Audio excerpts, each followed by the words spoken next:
محبوب اولیاء کاملین کے آستانے پر جا کر دعا کرے تو کیوں نہ قبول ہوگی۔ بہرحال اعلیٰ حضرت نے جو فرمایا ہے وہ سچ ہے کہ اجمیر معلیٰ ہو کہ بغداد مقدس ہو، دعاؤں کی قبولیت کے لیے اکسیر ہے، بہت تیز دعائیں قبول ہوتی ہیں۔ اللہ ہماری دعائیں قبول فرمائے۔ میرے عزیزو، مختصر عرض کروں گا، اجمیر مقدس سرکار غریب نواز رضی اللہ تعالیٰ عنہ کا اپنا وطن نہیں ہے، ان کا وطن تو سیستان، یعنی یہ اس زمانے کا خراسان تھا۔ خراسان کے سنجر کا ایک علاقہ جہاں پر آپ کی ولادت ہوئی، اور ولادت کا مسئلہ ایسا ہے، سنجر جو شہر ہے نا، اس شہر کی ایک خصوصیت تھی، گاؤں تھا، اس کی ایک اسپیشلٹی کیا تھی پتہ ہے؟ سنجر کی اس کی اسپیشلٹی یہ تھی کہ اس پورے گاؤں میں ایک بھی آدمی ایسا نہیں تھا جو تہجد نہ پڑھتا ہو۔ 5 وقت کی نمازوں کی بات نہیں کر رہا ہوں، تہجد، کسی ایک کی بھی تہجد قضا نہیں ہوتی تھی، اس پورے گاؤں کی ایک خاصیت تھی۔ لیکن ایک دن ایسا ہوا، رات کو سب تہجد کے لیے اٹھتے تھے، اچانک اجالا ہو گیا، یعنی فجر کا جیسا اجالا ہوتا ہے، رات کو یہ لوگ اٹھ کر کے آخری حصے میں تہجد پڑھتے تھے۔ ایک نوجوان باہر آیا، دوسرا آیا، تیسرا آیا، دیکھا کہ ارے اجالا ہو گیا اور ہماری تہجد نہیں ہوئی۔ اس دن ایک رات ایسی آئی کہ وہ لوگ تہجد نہیں پڑھ پائے، اور گھروں میں سے نکلتے نکلتے آئے اور سب لوگ جمع ہونے لگے اور کہا میں بھی نہیں پڑھا، میں بھی نہیں پڑھا۔ ایسا کیسا ہو سکتا ہے کہ کوئی نہیں پڑھا اس دن؟ سب باہر آئے اور اجالا ہو گیا۔ تو لوگ بڑے افسوس میں تھے، کیا ہمارے شہر پر اللہ کا کچھ اس کی ناراضگی ہے کہ اجالا ہو گیا، ہم میں سے کوئی نہیں اٹھ سکا تہجد کے لیے؟ تو ایک 90 سال کے بزرگ تھے، وہ بھی آئے لکڑی پکڑتے ہوئے، کہا، سبوں نے کہا یہ تو پڑھے ہوں گے، ان سے پوچھا تو انہوں نے کہا میں بھی نہیں پڑھا، آج تہجد آج نہیں پڑھا۔ کہا کہ ایسا کیسے ہو گیا، اجالا ہو گیا، ہم تہجد نہیں پڑھے۔ اس بوڑھے بزرگ نے کہا، دیوانوں، کون کہتا ہے کہ فجر کا اجالا ہوا؟ ابھی رات ہے، ابھی تہجد کا وقت ہے۔ کہا پھر اتنا اجالا؟ کہا چلو میں تمہیں لے کے چلتا ہوں۔ وہ بزرگ سب کو لے کر کے آئے، خواجہ غیاث الدین حسن جو غریب نواز کے والد ہیں، ان کے گھر کے پاس آئے تو دیکھا ان کے گھر کی چھت سے اتنی روشنی نکل رہی ہے کہ پورا شہر روشن ہے۔ یہ صبح کا اجالا نہیں تھا، ایک گھر سے روشنی نکل رہی تھی۔ سب وہاں آ کر کے جمع ہوئے، دستک دیا دروازے پر۔ دستک دینے کے بعد اندر سے خواجہ غیاث الدین حسن باہر آئے۔ یہی جو 90 سال کے بوڑھے بزرگ تھے، انہوں نے کہا کہ کیا میاں غیاث الدین حسن، آج آپ کے گھر پہ کیا ہے؟ تو انہوں نے کہا آج میرے گھر میں بیٹا پیدا ہوا ہے، جس کا نام حسن رکھا گیا، وہی سرکار غریب نواز کی پیدائش کی رات تھی۔ میرے عزیزو، جب میں نے یہ تاریخ میں پڑھا کہ جس رات غریب نواز پیدا ہوئے، سنجر پورا رات اجالے میں بدل گیا، تو یہی ہم نے آپ کی کرامت بھی دیکھی۔ ہندوستان میں جب آپ نے قدم رکھا تو کفر کی اندھیریوں میں ایسا روشنی آئی کہ 90 لاکھ لوگوں کے دل اسلام سے روشن ہو گئے۔ جو رات کے اندھیریوں میں اجالے لاتا ہو، وہ کفر کی اندھیریوں میں اسلام کی روشنی کیوں نہیں لائے گا؟ عزیزان گرامی، سرکار غریب نواز رضی اللہ تعالیٰ عنہ نجیب الطرفین، ابھی آپ مولانا سے سن رہے تھے، ماں آپ کی حسنی سادات میں سے ہیں اور آپ کے والد حسینی سادات میں سے ہیں۔ سرکار غریب نواز رضی اللہ تعالیٰ عنہ حسنی اور حسینی ہے، لیکن گھر کا ماحول ایسا تھا، گھر کا ماحول ایسا کہ بچپن سے آپ کو ماں نے ایسی تربیت دی تھی کہ رسول پاک صلی اللہ تعالیٰ علیہ وسلم کی سنتوں میں سیم آپ کے بچپن میں بھی ایسا واقعہ ہے کہ جو میرے آقا صلی اللہ تعالیٰ علیہ وسلم نے اپنے زمانے پاک میں فرمایا تھا۔ غریب نواز عید کے دن گئے، ایک غریب بچے کو دیکھا، وہ کپڑے نہیں پہنا ہوا ہے، اس کے پھٹے پرانے کپڑے تھے۔ سرکار غریب نواز نے اس کو اپنے کپڑے اتار کر کے دے دیے، اس کے پہن لیا، اور گھر آئے، ماں نے دیکھا کہ یہ کیا ہے؟ کہا کہ کوئی ایک یتیم بچہ تھا، میں نے سوچا کہ اس کی عید اچھی ہو جائے، مجھے پھر سے کپڑے مل جائیں گے۔ یہ بچپن میں، چھوٹی عمر میں سرکار غریب نواز کو رسول پاک صلی اللہ تعالیٰ علیہ وسلم کی آل ہیں، تو یقیناً میرے مصطفیٰ کی خوشبوئیں بھی تو آئیں گی۔ میرے عزیزو 9 سال کی عمر میں پورے حافظ قرآن تھے اور قرات کے ساتھ، لیکن جب آپ کی عمر پاک 14 سال کی ہوئی تو آپ کے والد گرامی کا انتقال ہو گیا، اور والد کی طرف سے وراثت میں ایک باغیچہ ملا تھا، بس اس کی دیکھ بھال کرتے تھے، اور باغیچے کا حال ایسا تھا کہ صبح سے شام تک بیٹھتے تھے، انار کا باغیچہ تھا، اور روزانہ دن بھر قرآن کی تلاوت کرتے تھے۔ آپ کو میں ایک بات بتا دوں، تاریخ میں یہ بھی ہے کہ جب صبح صبح آپ جاتے تھے تو باغیچے میں سب کوئی جھاڑ کر کے پتے ایک جگہ جمع کر کے رکھ چکا ہوتا تھا، کوئی خادم تو تھا نہیں، لیکن باغیچے کی ساری صفائی پہلے سے کوئی کر کے چلا جاتا، پورے باغیچے میں درختوں کو پانی بھی سینچ دیا جاتا تھا، سب کچھ۔ حضرت خواجہ غریب نواز کی عمر 14-15 سال کی ہے، آپ نے دیکھا کہ روزانہ کون صفائی کر کے چلا جاتا ہے، مجھے ایک دن بھی جھاڑو جھاڑنے کا وقت نہیں ملتا، موقع نہیں آتا۔ ایک دن آپ وہ فجر سے پہلے آئے، رات کا اندھیرا تھا، جیسے ہی باغیچے میں آئے تو جھاڑنے کی آوازیں آ رہی تھی، پتے جمع کرنے کی آوازیں آ رہی تھی۔ سرکار غریب نواز رضی اللہ تعالیٰ نے سیدھے باغیچے میں آئے، پکارا، کون ہے میرے باغیچے میں جو بغیر اجازت آیا؟ آوازیں کچھ نہیں آئی، جھاڑو کی آواز رک گئی۔ اچانک سامنے کچھ ایسی شخصیتیں آئیں جو بہت لمبے چوڑے سفید لباس میں تھے، وہ جنات کی جماعت تھی۔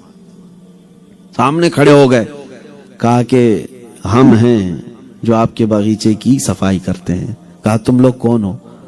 کہا ہم جنات کی جماعت سے ہیں۔ دوسرا ہو تو ڈر کے بھاگ جائے، اور کوئی اگر نہیں بھی ڈرا، میرے باغیچے میں آیا، جن مل گیا ہے، اس سے جو چاہے کام کروا لو۔ سرکار غریب نواز نے نظر التفات بھی نہیں کی، پوچھا کہ تم یہاں کیوں آتے ہو اور کیوں کام کرتے ہو؟ سنو، وہ کہتے ہیں کہ سرکار غریب نواز سے کہ کیا آپ اس بات کی اجازت نہیں دیتے کہ کوئی استاد ہو اور شاگرد اس کی خدمت کرنا چاہے؟ کہا بالکل جائز ہے، ہونا بھی چاہیے۔ کہا دن بھر آپ جو باغیچے میں بیٹھ کر قرآن کی تلاوت کرتے ہیں، ہم روزانہ سن سن کر کے اپنی تجوید اچھی کر چکے ہیں، ہمارے قرآن کی تجوید صحیح نہیں تھی۔ روزانہ آپ صبح سے شام تک بیٹھ کر کے جو قرآن کی بلند آواز سے تلاوت کرتے ہیں، وہ سن سن کر کے ہماری تجوید اچھی ہو گئی۔ آپ ہمارے غائبانہ استاد ہیں، ہمیں کیا اتنا حق نہیں بنتا کہ آپ کے آنے سے پہلے ہم آپ کے باغیچے کی صفائی کرتے ہیں؟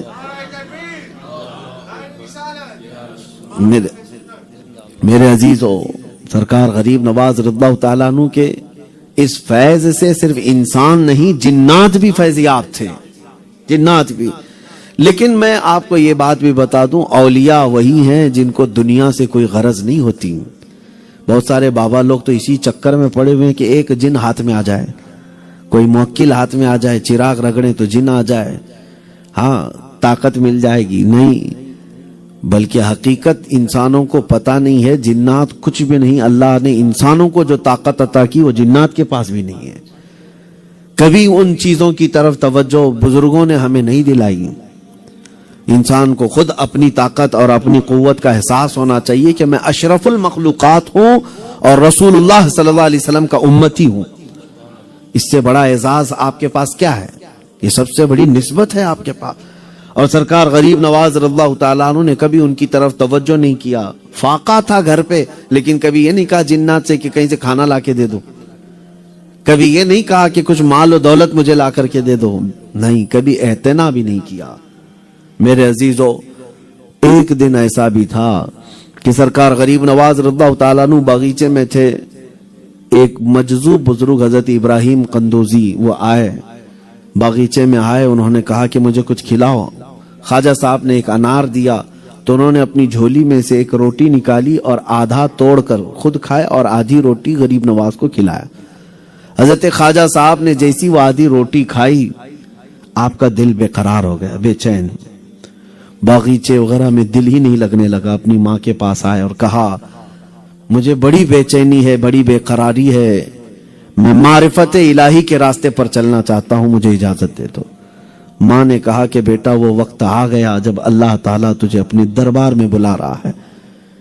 تو حضرت غریب نواز خواجہ صاحب پورے باغیچے کو صدقہ کر دیے، جو کچھ بھی تھا سب صدقہ کر دیا اور وہاں سے نکل پڑے. تلاش حق میں جب نکلے نیشاپور، سمرقند، بخارا، بغداد، یہ سفر کرتے کرتے ہارون پہنچے. ہارون میں خواجہ عثمان ہارونی رضی اللہ تعالیٰ عنہ آپ کے جو پیر و مرشد ہیں ان کی بارگاہ میں پہنچے.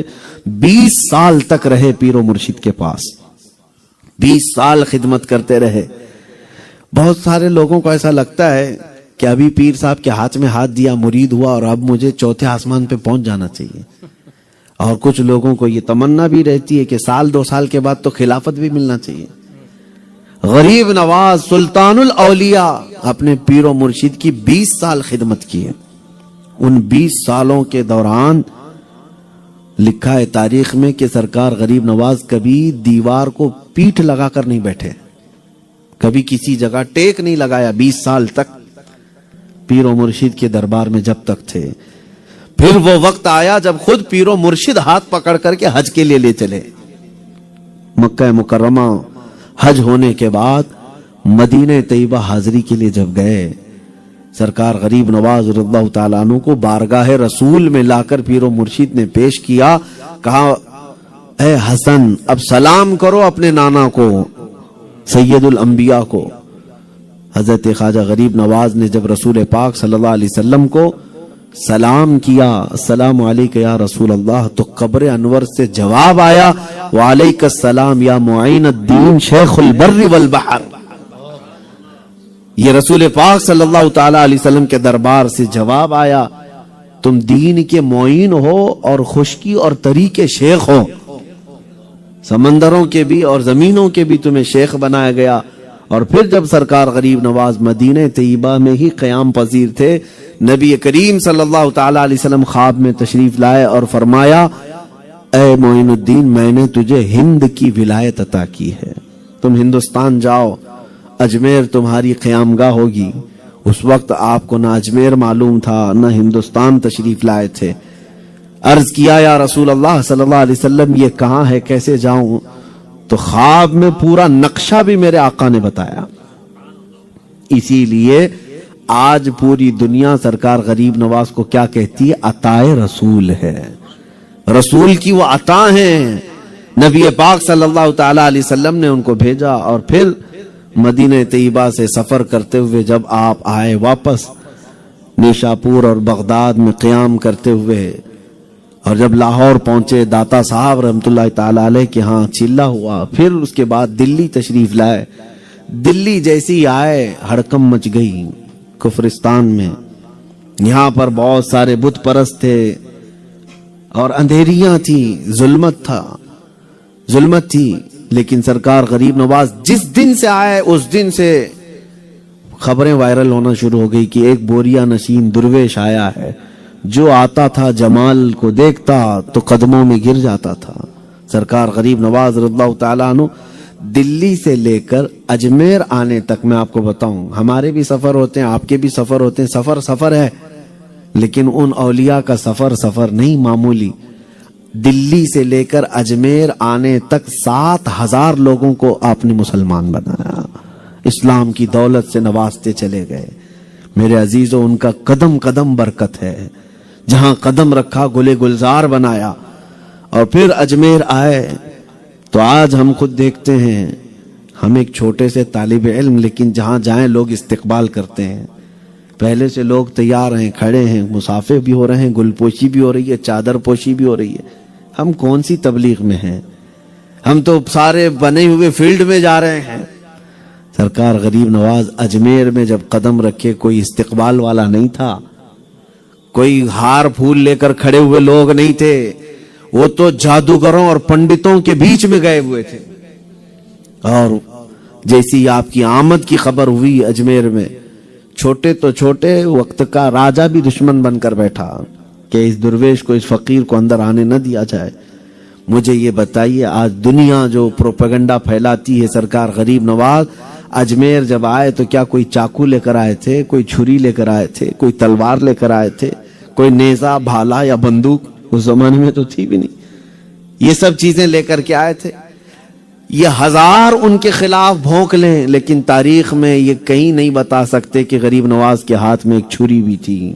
نہیں، ان کو پتا ہے اسلام کے یہ صوفیہ اکرام ظلم کے ساتھ کہیں نہیں گئے بلکہ ظالموں کے ساتھ عدل کے ساتھ کھڑے رہے. اجمیر میں آئے, کیا کیا تکلیفیں نہیں دی گئی. آپ جہاں بیٹھتے تھے وہاں سے اٹھایا جا رہا ہے, پانی بند کر دیا جا رہا ہے, ملنے سے روکا جا رہا ہے. سب کر کے دیکھ لیا. ستیزہ کار رہا ہے ازل سے تا امروز, شرار ابو لہبی سے چراغ مصطفی. حق و باطل کی جنگ ہمیشہ چلتی رہی ہے, لیکن ساتھ میں یہ بھی فرمایا گیا ہے اسلام کی فطرت میں قدرت نے وہ لچک دی ہے, جتنا ہی دباؤ گے اتنا ہی وہ ابھرے گا. غریب نواز تشریف لائے اجمیر معلیٰ. سرکار غریب نواز ایک چھوٹی جھونپڑی میں رہتے رہے اور آپ کو ہٹانے کی جتنی کوشش کی جاتی رہی, اجمیر میں اتنے لوگ اسلام قبول کرتے تھے. روزانہ آپ کے دربار میں تانتا بندھا رہتا. انا ساگر کے پانی کو بند کر دیا گیا. سرکار غریب نواز مشہور آپ سب سنتے رہتے ہیں, لیکن میں آپ کو ایک بات بتا دوں. ایک بار ایسا ہوا کہ ایک بہت بڑے جادوگر رام دیو, یہ والا نہیں جو آج کا ہے, اس زمانے کا تھا, اس زمانے کا, وہاں پر ایسا بڑا گرو تھا کہ وہ کبھی اپنے اس بیٹھک سے باہر نہیں آتا تھا. اس کو جا کر کے راجا نے کہا کہ یہ فقیر ایسا ہے کہ جو جاتا ہے اس کی طرف مائل ہو جاتا ہے. تو رام دیو نے کہا یہ جو بابا آیا یہ منتر تنتر اچھی طرح جانتا ہوگا, اس کے لیے لوگ اس کے پاس آتے ہیں اور اس کی کاٹ میرے پاس ہے. بابا نے کہا, تو راجا نے کہا تجھے جتنا مال یا جو جو چیزیں چاہیے میں سب دے دوں گا, اس فقیر بابا کا مقابلہ کرو. کہا ٹھیک ہے. 300 پنڈت منگوائے, 300 پجاری, سب کو بلایا اور کہا سب کو منتر دیا اور کہا کہ یہ جب آئے گا اس کے سامنے تم سب کو یہ منتر پڑھنا ہوگا. وہ منتر جو بھی تھا وہ پڑھو گے تو اس کے اوپر جادو ہو جائے گا, وہ کچھ کر ہی نہیں سکے گا, سارے لوگوں کے دل بھی بدل جائیں. جادو کا زمانہ ہے. لیکن جتنا بھی جادو ہو میرے عزیزوں, میں آپ سے کہتا ہوں کبھی ڈرنا مت, اس لیے کہ ہمارے پاس اللہ کا کلام قرآن پاک ہے, رسول پاک کی ذات ہے. چاہے جتنی بھی طاقتیں ہوں گی وہ اللہ رب العزت کے طاقت کا مقابلہ نہیں کر سکتی. سرکار غریب نواز رضی اللہ تعالیٰ عنہ آئے. انا ساگر کے پاس رہنے والا ہی رام دیو, مقابلہ ہونا تھا. 300 پنڈت منتر پڑھتے پڑھتے کھڑے تھے کہ یہ آئے گا بابا. دیکھا تو نہیں تھا لیکن سنا تھا کہ کوئی بابا ہے, کوئی بابا ہے. لیکن جب یہ جمال مصطفیٰ لیے ہوئے بابا حقیقت میں آیا, میدان میں آیا, تو تاریخ میں لکھا گیا ہے کہ وہ منتر جتنے پڑھ رہے تھے سب گھمانے لگے, لا الہ الا اللہ, لا الہ الا اللہ, لا الہ الا اللہ. زبانوں پر یہ جاری تھا.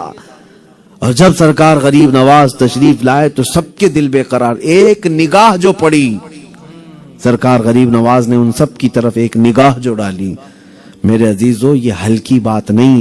جس کا دل نور الہی سے بھر گیا ہو اس کی نگاہ پتھر پر پڑے تو وہ ہیرا بن جائے. تو ان ظالموں کے دلوں کی طرف آپ نے نگاہ ہی ڈالی تھی. اور جب یہ 300 پورے کے پورے لا الہ الا اللہ پڑھنے لگے تو رام دیو کو بلایا گیا. کہا کہ تمہارا تو کھیل ہی بگڑ گیا, یہاں پوری فوج جو ہے ادھر جا چکی ہے, پارٹی چینج کر چکی تمہاری. تو رام دیو اپنی جگہ چھوڑ کر پہلی مرتبہ باہر آیا. کہا کہ میں اب اپنی ساری طاقت و قوت کا استعمال کروں گا. اس وقت سرکار غریب نواز رضی اللہ تعالیٰ عنہ وضو فرما رہے تھے, بیٹھے وضو کر رہے تھے. کہا گیا کہ ان کا گرو گھنٹال آیا ہے. تو آپ نے وضو پورا مکمل کیا, اٹھ کر کھڑے ہوئے, دیکھا وہ پیچھے ہے, اپنے وضو کا بچا ہوا پانی اس کے اوپر پھینک دیا. اس کے چہرے پر پھینکا تو اس کے جسم میں کپکپی طاری ہو گئی اور راشا طاری ہوا, ہاتھ پیر کانپنے لگے اور سرکار غریب نواز کے قدموں میں گرا اور کہا یہ حسن و جمال میں نے اپنی زندگی میں کبھی نہیں دیکھا. یہ کسی جھوٹے کا چہرہ نہیں ہے, یہ کسی جھوٹے کا چہرہ نہیں ہے. بار بار یہ کہتا رہا اور سرکار غریب نواز کے قدموں میں گر کر اسلام قبول کیا. آپ نے ہاتھ پکڑ کر کے اٹھایا اور کہا اب تو رام دیو نہیں, اب شادی دیو ہے. شادی دیو یہ لقب سرکار غریب نواز نے دیا. پھر وہ زندگی بھر آپ کی غلامی میں رہے. عزیزان گرامی وقار, یہ تو ایک مختصر جھلک میں نے سرکار غریب نواز کی آپ کے سامنے رکھی کہ اللہ تعالیٰ نے وہ قوت عطا کی تھی اور وہ نسبت مصطفیٰ کی وجہ سے کہ آپ نے اپنی کرامات کے ذریعے سے لوگوں کے دلوں کو بدل دیا. اور دو مثالیں رکھ کر کے میں اپنی گفتگو کو سمیٹتا ہوں. اجمیر پاک کی ہی ایک سرزمین کی طرف آپ جا رہے تھے. یہ ضروری ہے، میں آپ کو بتا رہا ہوں کیوں ضروری ہے. ہم ان کے دامن سے وابستہ ہیں. ہم تو ہندوستان میں رہتے ہیں، جب دل کرے بھاگ کر اجمیر پہنچ جاتے ہیں اور جا کر کے دروازے کو پکڑ لیتے ہیں اور مشکلات کی شکایت ان کے دربار میں کرتے ہیں. اور پھر یہ عرض کرتے ہیں کہ ساری دنیا کا دستور یہی ہے، جب رعایا پریشان ہوتی ہے تو اپنے بادشاہ کے پاس عرض کرتی ہے ہم رعایا ہیں اور ہمارا بادشاہ تو اجمیر پاک میں ہے. اب یہاں نہ عرض کریں تو اور کہاں عرض کریں. لیکن خوشی اس بات کی ہوئی کہ افریقہ کی سرزمین ماریشس میں بیٹھ کر کے غریب نواز سے محبت کرنے والوں کی جماعت یہاں پر بھی ہے، موجود ہے. تو آپ کا جو یہ رشتہ وابستہ ہے اس دربار سے، اس کے لیے میں ایک مثال دے رہا ہوں. ایک مثال سنیے. آپ سرکار غریب نواز جا رہے تھے راستے پر، ایک جگہ دیکھا پجاریوں کو آگ جلائے پوجا کر رہے تھے. اگنی ہون جس کو کہتے ہیں، آگ کی پوجا کر رہے بیٹھے ہوئے تھے سب اطراف سے. سرکار غریب نواز وہاں سے گزر رہے تھے تو انہوں نے چھیڑ خانی بھی کی آیا ہے درویش سب کو بھٹکا رہا ہے بھڑکا رہا ہے. آپ رک گئے. اسی لیے اکثر ایسا ہوا ہے صوفیہ اکرام وہ کسی کو چھیڑتے نہیں، اور اگر ان کو کوئی چھیڑے تو چھوڑتے بھی نہیں، جواب بھی دیتے ہیں. غریب نواز رک گئے اور کہا کہ کیا ہے تمہارا معاملہ. کہا کہ آپ جب سے آئے ہو یہاں پر فتنہ ہو گیا، کھلبلی مچ گئی، سب اپنے لوگوں کو آپ نے کنورٹ کیا فلاں. سرکار غریب نواز نے کہا پہلے یہ آگ کی پوجا چھوڑ دو، اس کو چھوڑ دو، اٹھو اور عقل سے کام لو. انہوں نے غصے میں آ کر کے کہا یہ برسوں سے بلکہ ہمارا پشتینی آبا و اجداد کا وہ دھرم ہے، دین ہے. سرکار غریب نواز نے مسکرا کر کے کہا اس کی بہت عبادت کرتے ہو، ذرا ہاتھ ڈالو اس کے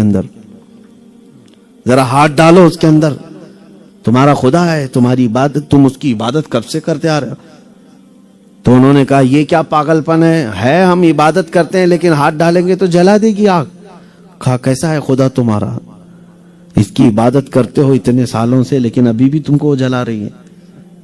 ہونا تو یہ چاہیے کہ تم اس کی روز عبادت کرتے ہو اور تم کو نہ جلائے دوسروں کو جلائے. تو بیٹھے ہوئے پجاریوں نے کہا بابا یہ سب فلسفی، یہ سب لاجک، یہ سب کے ذریعے سے تم ہمیں نہیں گمراہ کر سکتے. آگ کا اثر ہے، جلاتی ہی ہے، آگ کی فطرت ہے، وہ جلاتی ہے. سرکار غریب نواز نے کہا نہ ایسا نہیں ہے، آگ کی فطرت جلاتی ہے لیکن اس کے لیے حکم اللہ کا چاہیے، اللہ کا حکم چاہیے. تو ان لوگوں نے کہا کہ اچھا اتنا دعویٰ ہے تمہارا تو تم ہاتھ ڈالو. سرکار غریب نواز سے انہوں نے کہا اگر تم یہ کہتے ہو تمہارے اللہ کے حکم کے بغیر نہیں جلاتی، آپ ہاتھ ڈالو. سرکار غریب نواز نے کہا وہ بڑی آگ تھی، بڑی آگ جلا رہے تھے. وہاں پر ایک بیٹھا ہوا پجاری تھا، جو پوائنٹ کی بات ہے، نکتے کی میں عرض کر رہا ہوں ابھی خلاصہ. ایک پجاری کے گود میں چھوٹا سا بچہ تھا، 1.5-2 سال کا بچہ. گئے حضرت سرکار غریب نواز اس کے بچے کو گود میں سے اٹھا لیا اور آگ میں کود گئے، اندر چلے گئے. اب لوگوں کو نظر نہیں آ رہے، بھڑکتی ہوئی آگ ہے، اس میں چلے گئے.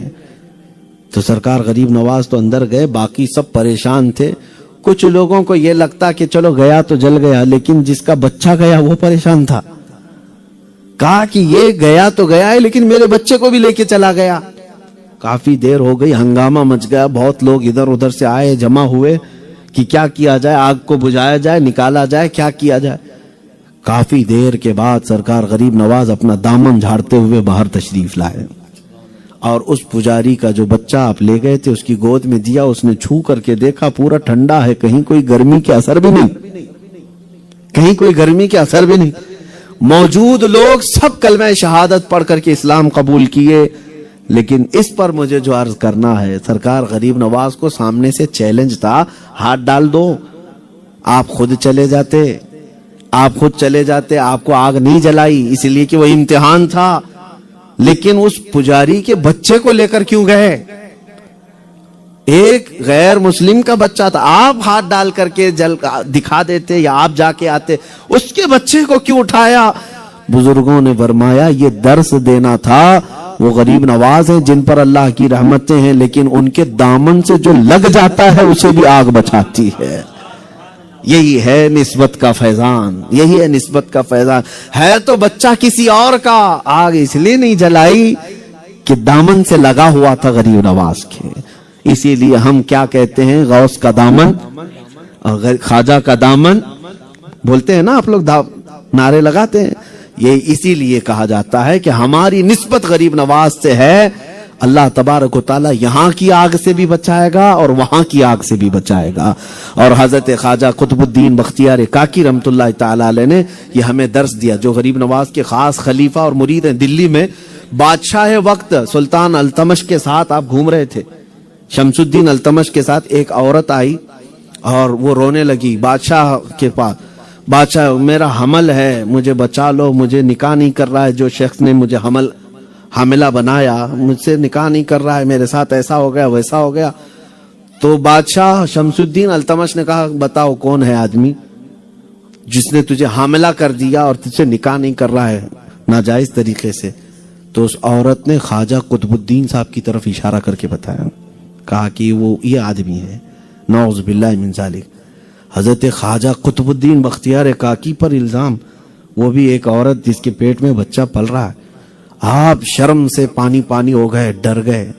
بادشاہ فوراً دور ہو گیا اور کہا قطب صاحب آپ کا یہ معاملہ عدالت میں لے کر کے جانا تھا. خواجہ قطب صاحب کہتے ہیں اس وقت کچھ نہیں سوجھا، زور سے پکارنے لگا یا خواجہ اجمیری مدد کو آ جائیے. مدد کن یا معین الدین چشتی، مدد کن یا معین الدین چشتی. یہی تو وہ الفاظ ہیں جو آج بھی ہم کہتے ہیں، بگرداب بلا افتادہ کشتی، ضعیفان شکستارا تو پشتی، بحق خواجہ عثمان ہارونی مدد کن یا معین الدین چشتی. ابھی خواجہ قطب صاحب عدالت میں جا رہے تھے، دروازے پر دیکھا سرکار غریب نواز آ رہے تھے اجمیر سے دلی. جیسے ہی دروازے پر دیکھا سرکار غریب نواز آئے، کہا کہ میری مراد پوری ہو گئی. خواجہ صاحب نے کہا بیٹا کیسے آپ نے مجھے پکارا، کیسے یاد کیا؟ کہا کہ حضور یہ عورت نے مجھ پر یہ الزام لگایا، تہمت لگائی. بادشاہ وقت بھی سلطان التمش سرکار غریب نواز کا مرید ہے، اور قدموں میں گرا، قدم بوسی کیا اور اس کے بعد کہا حضور انصاف تو انصاف ہے، جس سے بھی سرزد ہوا یہ گناہ عدل کیا جائے گا. کہا تم اپنی جگہ پر بیٹھو. سرکار غریب نواز نے اس عورت کی طرف دیکھا اور اس کے پیٹ کی طرف نظر ڈالی اور کہا تو نہیں بولے گی، تیرا بچہ بولے گا. پیٹ سے آواز آنے لگی. غریب نواز نے پوچھا بچہ تو بتا کس کا ہے؟ اندر سے آواز آنے لگی کہ میں ایک فلاں چرواہے کا بیٹا ہوں، میری ماں بدکاری کرتی ہے. خواجہ قطب صاحب نے تو کبھی ہاتھ بھی نہیں لگایا، لیکن اس عورت کو پیسے دے کر کے یہ کام کرنے پر مجبور کیا گیا تھا. اس عورت نے بھی اقرار کیا، بہت روئی، بادشاہ نے اسے سزا دی. خواجہ قطب صاحب سرکار غریب نواز کے قدموں میں گر گئے اور کہا پیر ہو تو ایسا روشن ضمیر ہو. عزیزان گرامی وقار، ہم اسی لیے درباروں سے وابستہ ہوتے ہیں اور اپنے پیر و مرشد کے ہاتھ میں ہاتھ دے کر کے بیعت ہوتے ہیں. ہو سکتا ہے ہمارا پیر اپنے زمانے کا قطب نہ ہو، لیکن سلسلے میں سب قطب ہی ہوتے ہیں. ہاں، نہ آپ کا دادا پیر ہوگا یا پردادا پیر ہوگا، سلسلے کا فیض ضرور پہنچتا ہے. سرکار غریب نواز کی یہ تعلیمات بھی ہے. آپ نے فرمایا ہے کہ سرکار غریب نواز اپنے ایک مرید کے جنازے میں گئے ہوئے تھے، اور جنازہ جب ختم ہوا، قبر سے دفن کر کے لوگ جا رہے تھے تو آپ کھڑے ہو گئے. بہت دیر تک کھڑے رہے، پڑھتے رہے. اس کے بعد پھر آئے. لوگوں نے پوچھا حضور کیا ہوا؟ کہا کہ وہ مرید تو میرا تھا، جیسے ہی وہ قبر میں گیا فرشتے آئے، سختی کر رہے تھے، لیکن میں نے قبر میں دیکھا میرے پیر و مرشد خواجہ عثمان ہارونی اسے بچانے آئے. خود غریب نواز پیر تھے. اس لیے میں کہتا ہوں ہمارے سلسلے مشائخ چشت، مشائخ قادریہ ایسے سلسلۃ الذہب ہیں کہ وہ اپنے اپنے زمانے کے سورج بھی ہیں، اپنے اپنے زمانے کے مہتاب بھی ہیں. اللہ کریم ہم سب کو سرکار غریب نواز کا فیضان عام سے عام عطا فرمائے. اہل موریشس کو بھی سلسلے چشتیہ کا فیض آخری سانس تک مولا عطا فرمائے. قیامت کے دن مولا کریم غریب نواز کے جھنڈے تلے ہم سب کا حشر فرمائے. وصلی اللہ تعالی علی خیر خلقی محمد وآلہ واصحابہ اجمعین، وآخر دعوانا الحمدللہ رب العالمین. خواجہ ہند و دربار ہے اعلیٰ تیرا، کبھی محروم نہیں مانگنے والا تیرا.